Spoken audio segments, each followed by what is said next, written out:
কালারটা কিন্তু সে আসছে, মাশাল্লাহ। এত সুন্দর কালার আসছে, দেখেই খাইতে ইচ্ছা করছে, কিন্তু না, খাওয়া যাবে না, আমি তো রোজা ছিলাম, তাই এটা হচ্ছে পরেই খাইছি।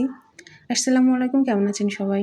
তো আজকে আমি রান্না করলাম চুনো মাছ দিয়ে আর টমেটো দিয়ে। এটা হচ্ছে গিয়ে ঝায়া মাছ না মায়া মাছ বলে, আমি জানি না, সঠিক জানি না। তো এটা হচ্ছে বাজার থেকে আমার হাজব্যান্ড নিয়ে এসে দিল। তো আমি দেখে সেই খুশি। আসলে কি বলবো, এত খুশি হয়েছি বলে বোঝাতে পারবো না। তারপর আমি ঝটপট কি করলাম, এটা হচ্ছে বেছে নিলাম। দেখেন কেমন চিকচিক চিকচিক করছে, তা দেখলেই ভালো লাগতেছে মাছটা। আসলে মানে রূপটাই অন্যরকম, তাই না? মনে হয় যেন মানে কি বলবো, যেটা বলে বোঝাতে পারছি না, এত সুন্দর লাগে মাছগুলো দেখতে। তো আমি টমেটো কেটে নিয়েছি, এর সাথে ঝাল পেঁয়াজও কেটে নিয়েছি। তো আমি এটা হচ্ছে সব চিড়ে চিড়ে দিব, বেটে আর দিব না। তো এটা আমি হাত ঘষা করে রান্না করব।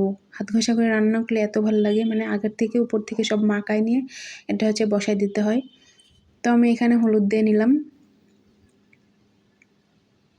তারপর হচ্ছে জিরা দিয়ে নিলাম। এটা হচ্ছে দারুচিনি।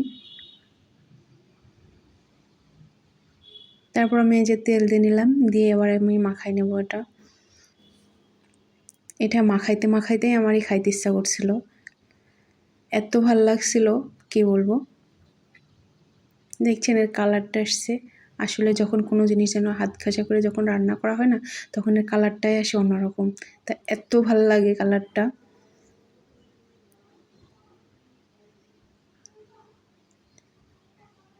এটা দিয়ে 1 প্লেট ভাত খাওয়া হয়ে যাবে। এটা পানি দেওয়া মানে অল্প, শুধু হাতে যেটুকু আমার লেগেছে ওইটুকুই পানি দিব, আর কোনো পানি দিব না এটাতে।